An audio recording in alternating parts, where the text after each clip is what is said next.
Welcome to the Macmillan Report. I'm Marilyn Wilkes, your host, and today our guest is Professor Kalyanakrishna Sivaramakrishna, a professor in both the Anthropology and Forestry and Environmental Studies departments at Yale, as well as chair of the South Asian Studies Council. Professor Sivaramakrishna's research interests span environmental history, political anthropology, cultural geography, development and science studies. He has published widely in all of these fields with a regional focus on South Asia. Today, we will be talking about his new work on environmental conflicts in India. Welcome, Professor Sivaramakrishna. Thank you for having me here. How did you become interested in forests and agricultural issues in India?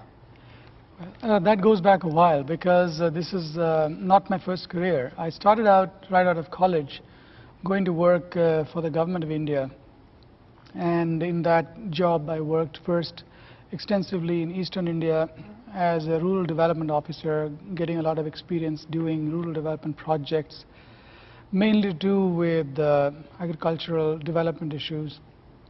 And later I worked for some years in the government of India, the Ministry of Environment and Forests, planning an exciting new program on the development of wastelands and forest conservation programs that India was getting very interested in doing. The ministry was new at the time, and they were really expanding their activities in natural resources management and forest conservation. So that experience gave me a lot of exposure to these topics and developed my interest in these topics. And I realized what I really wanted to be doing was studying them and teaching about them. So I ended up going to graduate school and wrote my dissertation on forest management and conservation in Eastern India. And the project started out being primarily interested in efforts to involve local villagers and people who live in and around forests in the care of the forest that they depended on, but we also were a valuable natural and national resource. And these projects had been funded by various organizations like the World Bank and the Ford Foundation and the government also. But studying these fairly novel attempts to get cooperation going between the conservation agencies and local people, I realized I really should be looking at a much longer history of forest management in the region, which took me into my research into the environmental history of the area and the life and cultures of various tribal and other agricultural communities in the area. And the historical research took me back almost 400 years into the beginnings of the colonial period.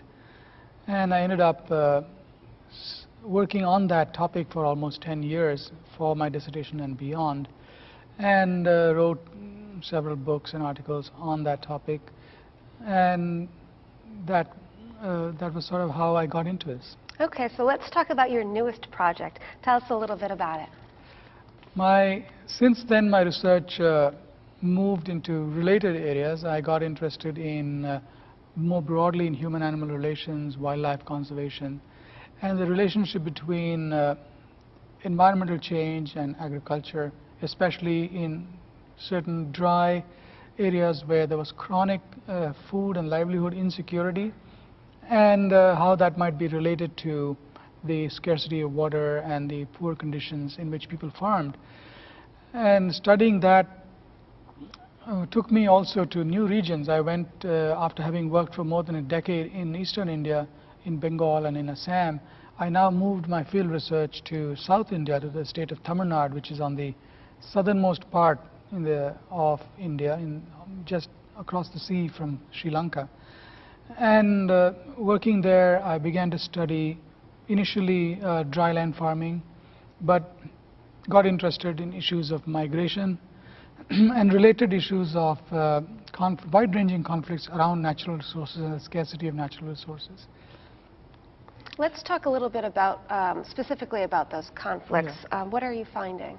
Well, I found that in any particular area, the conflicts related to a number of resources simultaneously, because in these areas people depended both on farming and on forests and on livestock and animal herding and so on. the conflict simultaneously hinged on terrestrial resources as well as various agricultural commodities and of course labor. Despite the fact that these are fairly well populated regions, there's always endemic sort of seasonal scarcity of labor which leads to a lot of migration, and then conflicts go beyond the local area into neighboring areas as well. The escalation of agricultural crises both there and other parts of the country led to increasing levels and intensity of conflict, and one of the things that I noticed was that more and more cases were being filed. That is, there was more and more litigation taking place around these conflicts, and there was from about the mid-1980s a spate of cases leading to going all the way up to the Supreme Court, leading to a number of rulings that the Supreme Court handed down, and I realized that there was a whole new domain that was emerging as a result of environmental conflicts in which the courts were getting very heavily involved and basically creating new conditions for the management and new understandings of what are citizenship rights, what are environmental qualities, what kinds of quality of life, especially clean air and clean water and adequate access to green amenities people might have as citizens. So I began to get much more interested in the role of the courts in these environmental conflicts. Okay. And why is it important to look at these environmental kinds of issues? I believe these are extremely important issues. I mean, today the world is facing a number of very challenging environmental problems. Of course, we know best the ones relating to global climate change because they have been made so prominent thanks to the tireless efforts of the IPCC and former Vice President Al Gore, and their efforts even won them a Nobel Prize. So everyone knows about climate change, but besides climate change, there are serious problems relating to the productivity of agriculture. Most of the world, the majority of farming still takes place in dry conditions, reliant on seasonal availability of moisture through monsoons and other weather events.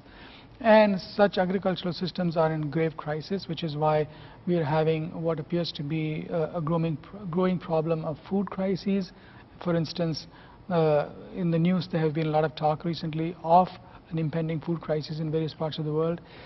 Some of it has been attributed to some countries like the US growing biofuels. But nevertheless, what you begin to realize is there are conflicts relating to climate, relating to agriculture, and of course the disappearance of a wide variety of plants and animals, and the loss of biodiversity, and related issues of water and air pollution and toxicity in soils and so on. So there are a lot of problems, and many of them are manifest on a large scale in a large country like India, where all its terrestrial resources and quite a bit of its atmospheric resources have been heavily used and managed for several hundred years at this point. The other reason why I think India is a particularly useful example through which to study some of these issues is its rapid economic growth. In the last 10-15 years, India has been growing at a remarkably fast pace, and like China, along with China, this poses major environmental questions that have to be addressed urgently.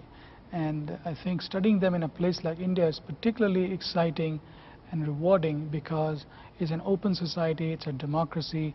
No conflict can be easily resolved because so many groups are involved, so many constituencies have to be dealt with, and all this has to be done in a way that is, as far as possible, participatory and democratic.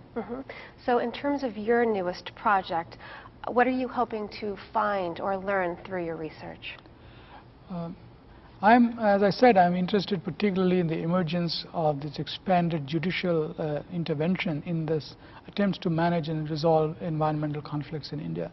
So what I'm hoping to find is the new patterns and systems of environmental management or government that are emerging through a combination of the efforts of the courts, the executive branch of government, the democratic aspects, that is the legislative branches of government, and the vigorous involvement and activity of civil society organizations, NGOs, activists of various kind, and the relationship all this has to the aspirations and struggles of small-scale local communities and growing and extremely prosperous large middle classes in the big cities, and how these might be matched, how these might be reconciled, and how they might be managed in a way that conflicts are mitigated but the environment is also protected and nurtured.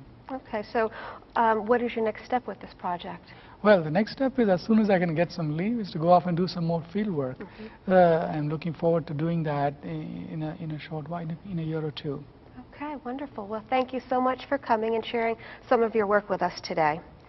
For more information about Professor Shiva Ramakrishna and his work, please visit our website at yale.edu/Macmillan Report. Be sure to join us again for another episode of the Macmillan Report, made possible through funding from the Whitney and Betty Macmillan Center for International and Area Studies at Yale. Thank you very much. Thank you.